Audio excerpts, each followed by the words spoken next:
In the middle of the street stood a snow-white Mitsubishi Pajero. Next to it stood a man in a white hazmat suit with an automatic rifle slung carelessly over his shoulder.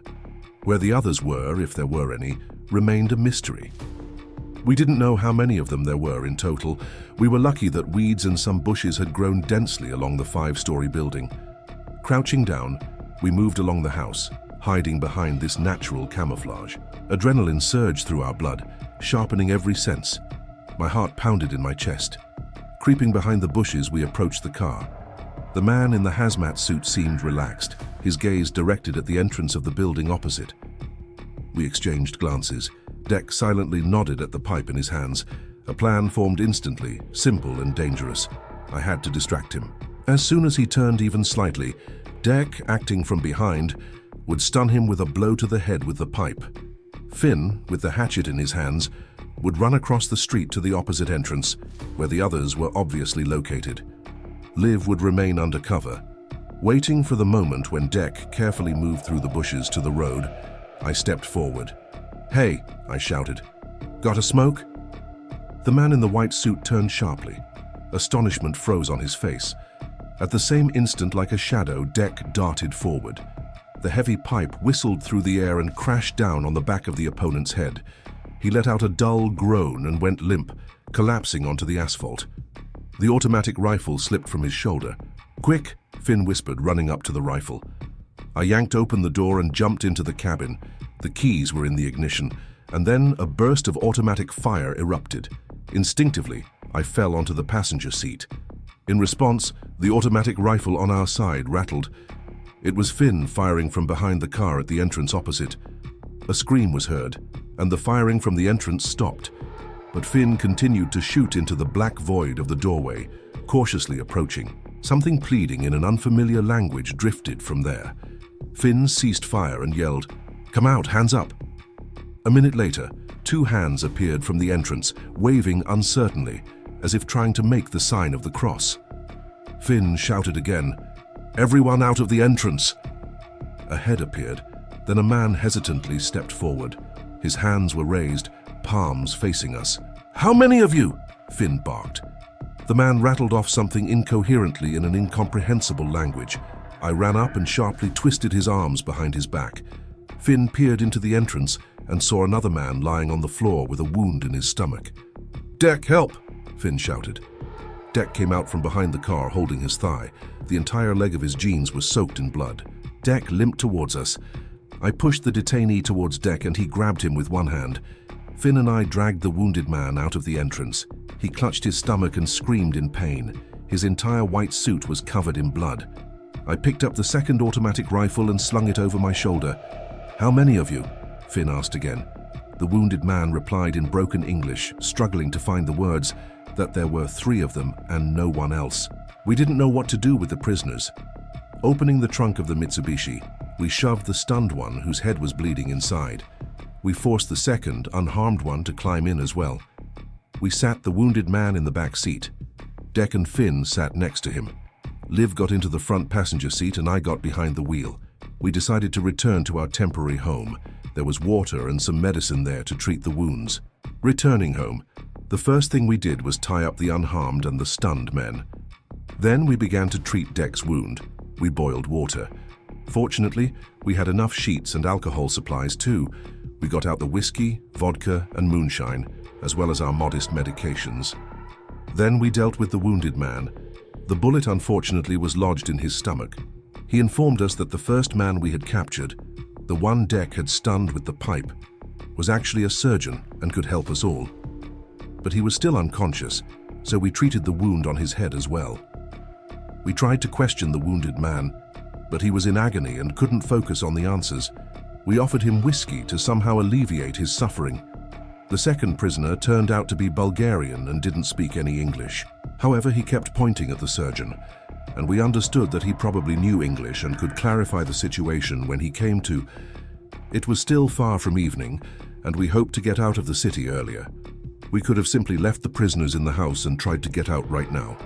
Now we had a car, food, water, and even firearms, but we decided to wait and find out what the hell was going on here and how to get out of here.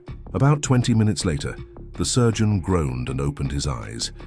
His cloudy gaze swept across the room, and it was clear that he didn't understand where he was or what had happened to him. He looked at his tied hands and said in English with a slight accent, "Untie me, I won't cause you any trouble. I'm a doctor, and if you need my help, I'm ready to provide it. We'll untie you, but if you make a move, your weapons are already ours. Let's not be stupid, pal," Finn said. "Agreed," the doctor replied. Finn untied his hands. The doctor stretched them a little, carefully felt the wound on his head, rolled up his sleeve and glanced at his watch. Turns out he had a watch. "Guys, whoever you are, we all need to get out of here urgently. It'll get dark earlier than usual today, and you probably already understand what that means. We would have gladly done that an hour ago, leaving you on that street, but we're not animals and we brought you here. Where do you suggest we go?" Finn asked. "To our base. It's safe there. It's in the industrial zone. 15 minutes by car," the doctor replied. "And how many of you guys in white are there?" Finn inquired.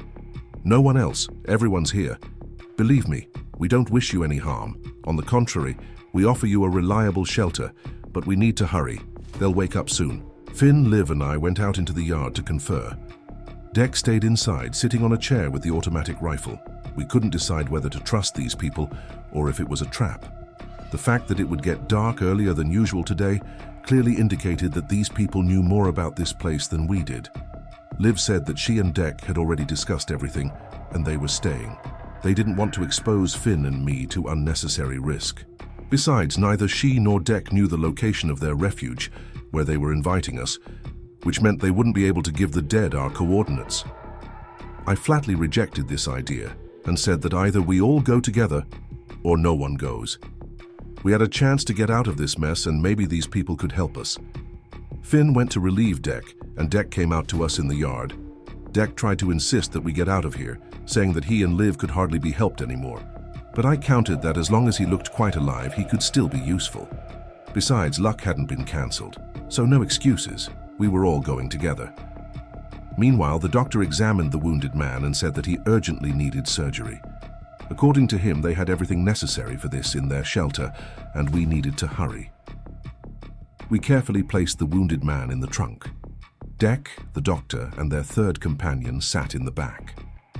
Finn got behind the wheel. I took the front passenger seat and Liv sat on my lap. We set off along the already familiar road, with the doctor occasionally pointing out a shorter route. On the way, we got acquainted. The doctor's name was Nicola. He was a neurosurgeon, and he spoke good English because he had studied in London. He told us that they were scientists. His wounded colleague's name was Dimitar, and he was a chemist. And his other colleague, Georgie, was a biologist and didn't speak any English. Dimitar was getting worse and moaning louder. We quickly reached the industrial zone.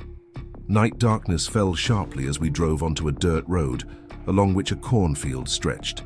Finn turned on the headlights, and in their light, we saw the green sea of corn raging and stirring.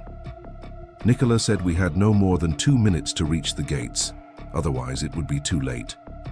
Groans and roars began to come from the field. The doctor pointed where to drive. 100 meters later, we stopped abruptly at huge iron gates. Nicola jumped out of the car and ran to remove a massive barn lock. He did it quickly, precisely, as if with a practice movement. Pushing the gates, he helped them creak open.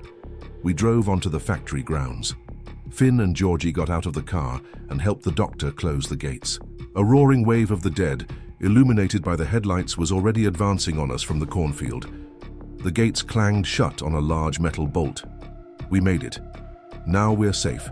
Welcome to our home," Nicola said encouragingly. The factory grounds stretched out vast.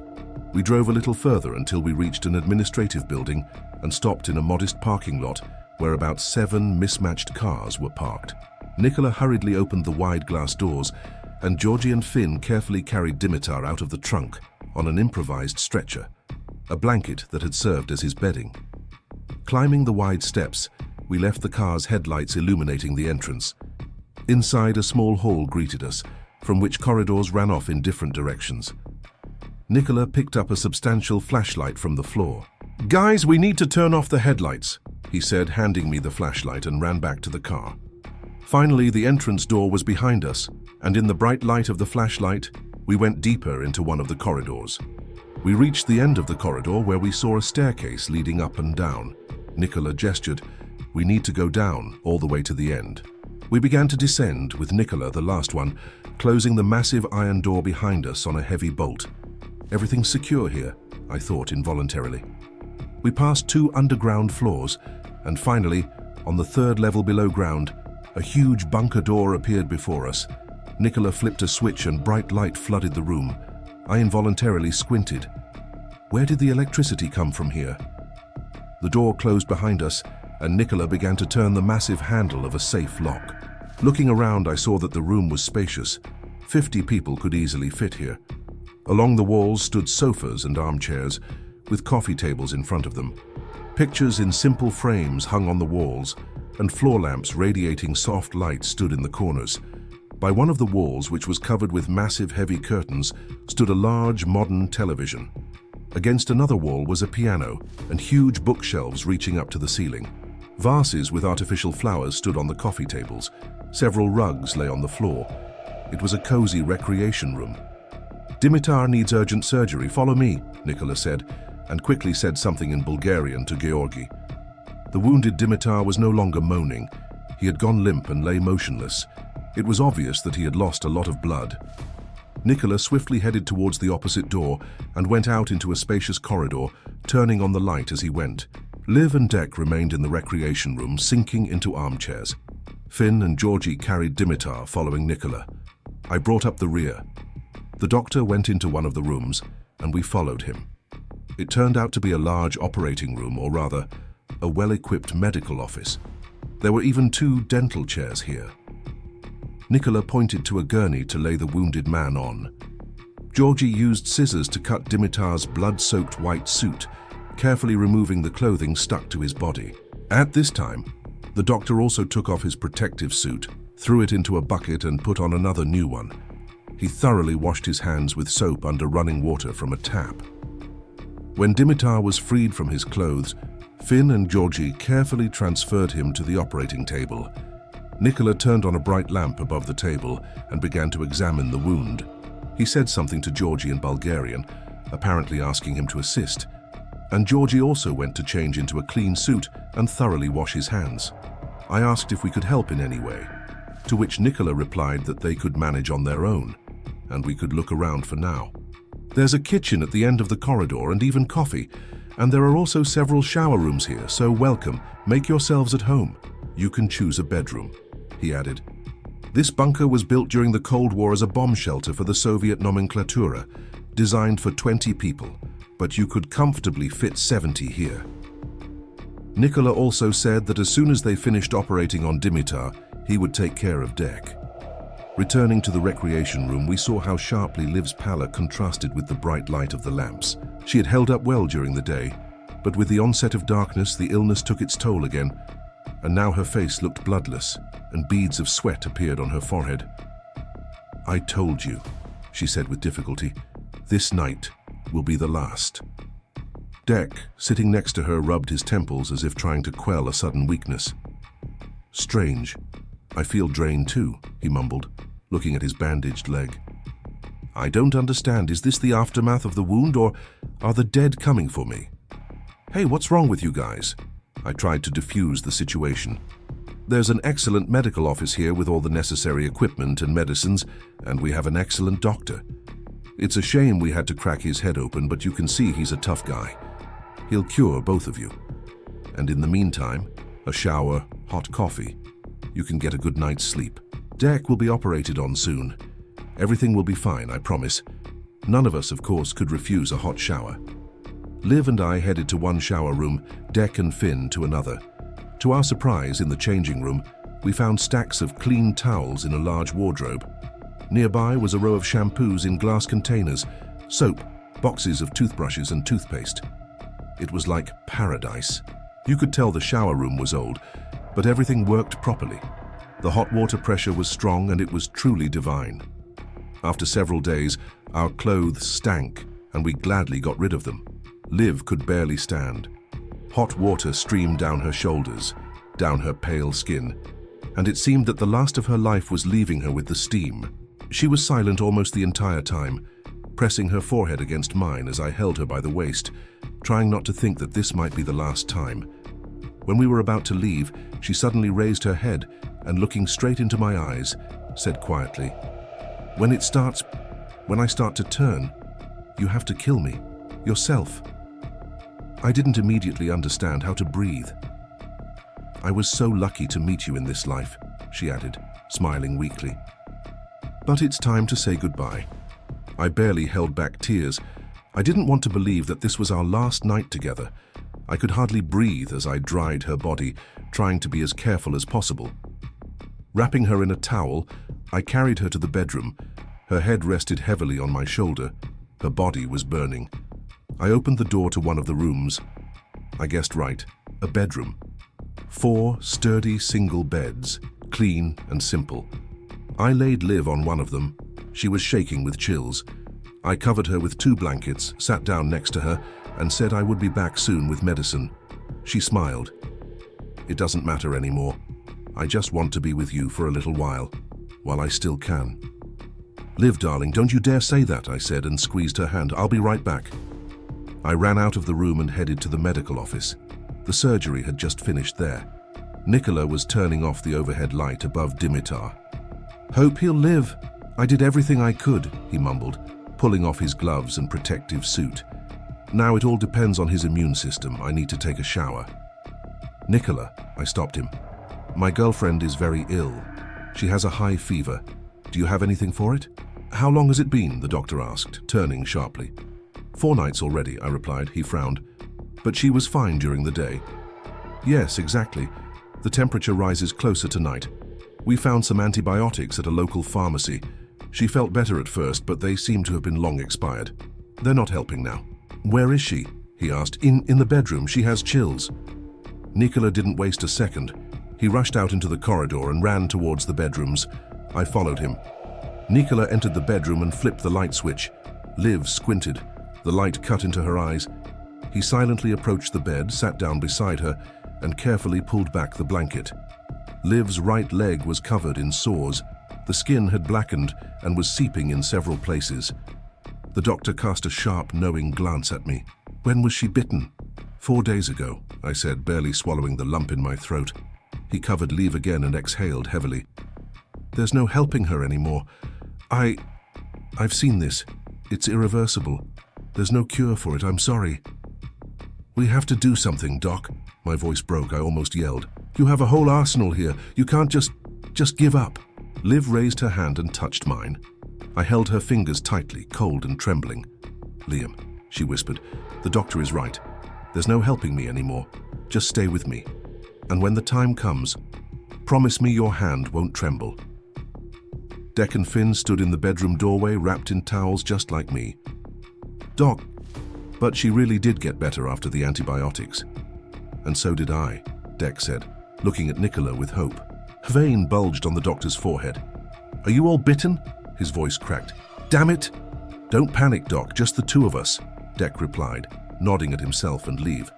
"Liam and Finn are fine. So, do you have any antibiotics?"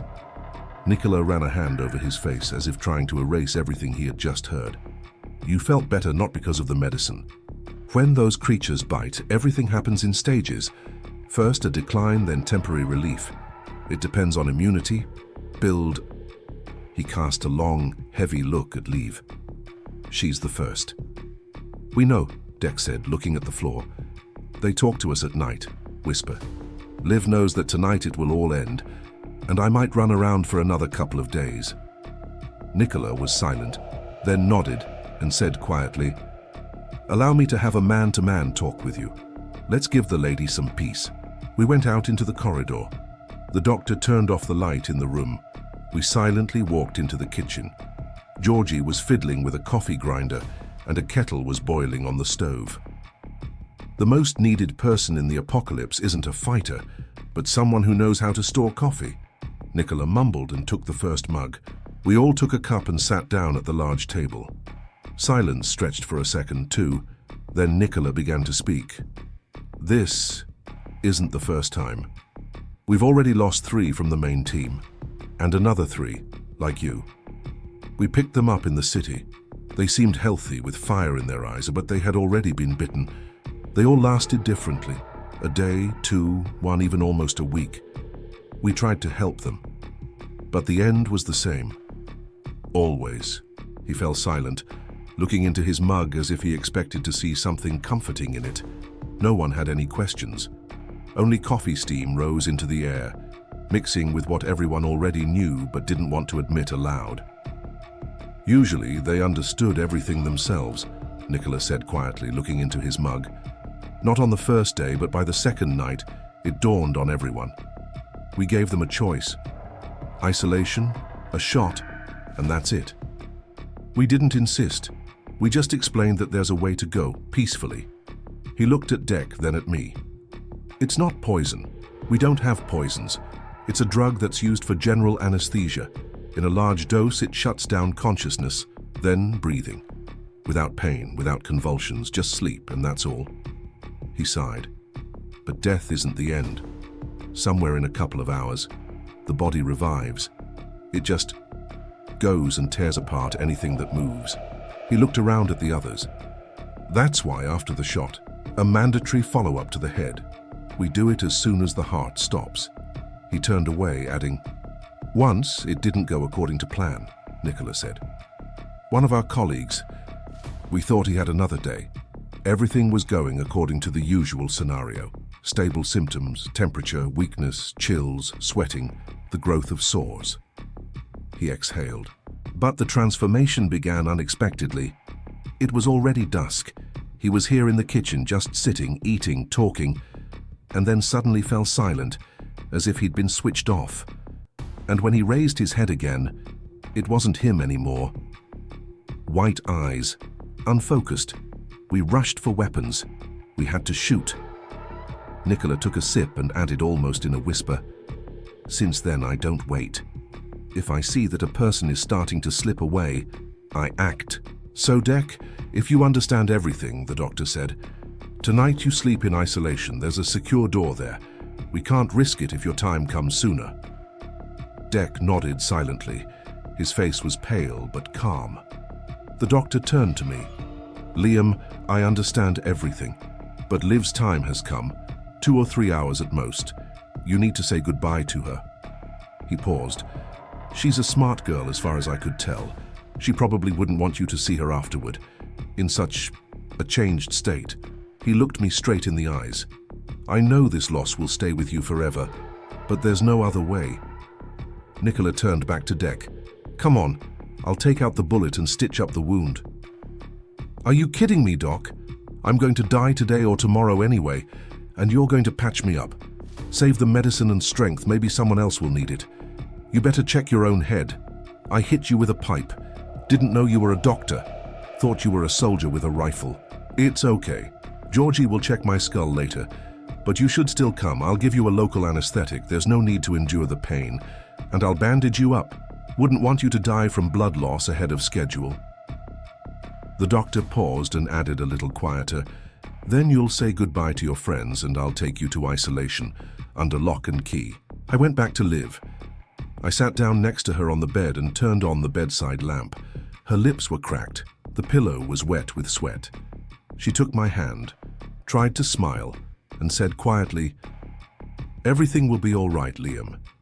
You and Finn have to get out of here, promise me." I nodded, unable to utter a word. "I found something out.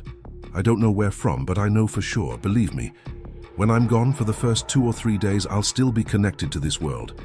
I'll be able to help you. I don't know how yet, but I definitely will. I'll leave, but I won't disappear immediately. I'll help you." My heart was breaking. I kissed her hand and whispered how much I loved her. She asked what the doc had said.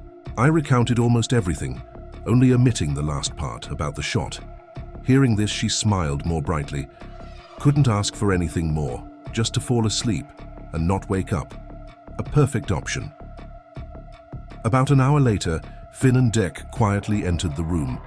Both looked smaller, hunched over with downcast eyes. Liv barely turned her head. Her lips were dry, her breathing shallow. "Hi," she whispered, barely audibly. Finn knelt by the bed, gently taking her other hand. Dec approached and sat on the bed. "Liv," Finn began, but his voice trembled and he fell silent. She smiled weakly.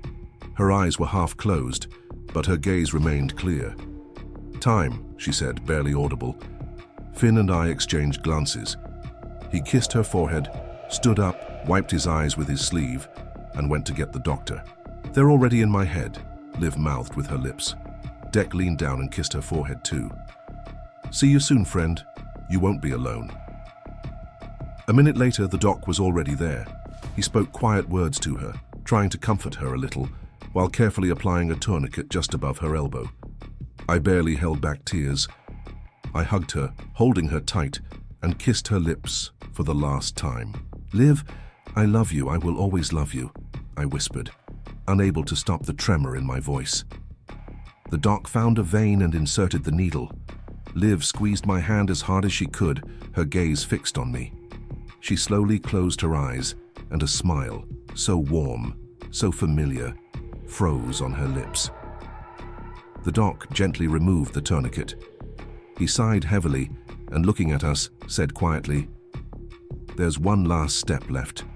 Without it, she won't be gone." I felt the ground slip away from under my feet. The world around me swam, and not a single thought clinging to reality remained in my head. I stood as if paralyzed, unable to move, unable to utter a word.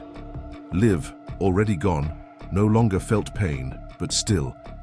I had made her a promise that my hand wouldn't tremble. I nodded and said with difficulty, "I promised. I won't let her down." The doc looked at me with a slight sadness and patted my shoulder.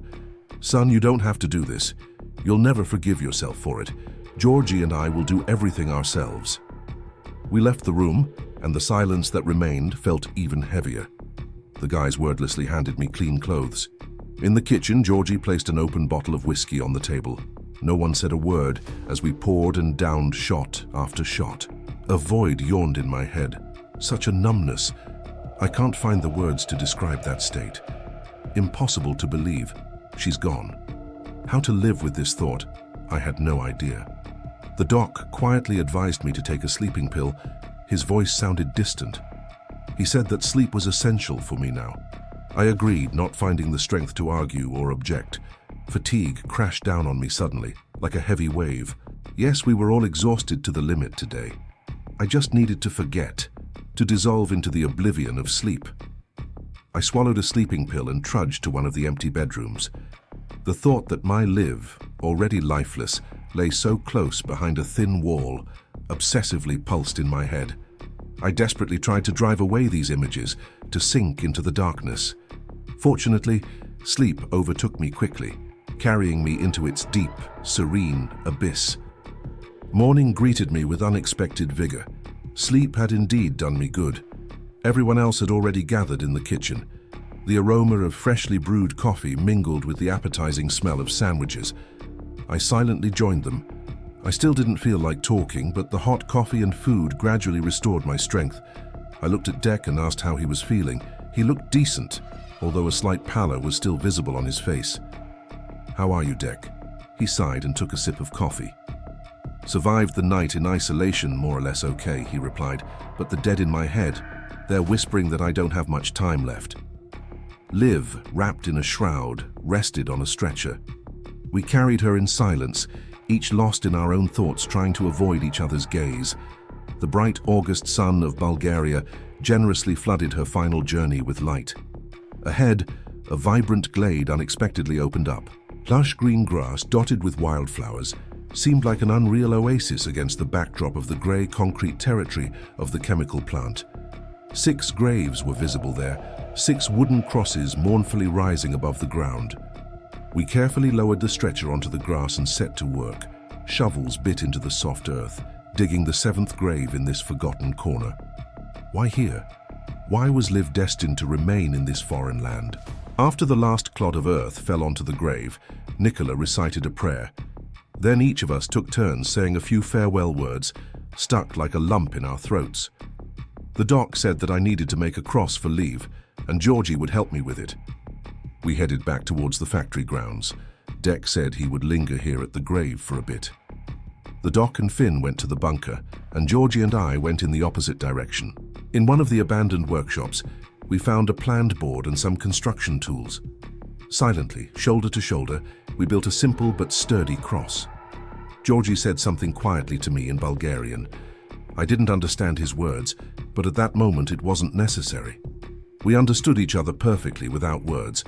I felt immense gratitude towards this man. He and Nicola had done more for me than anyone else. They saved Liv from a terrible fate.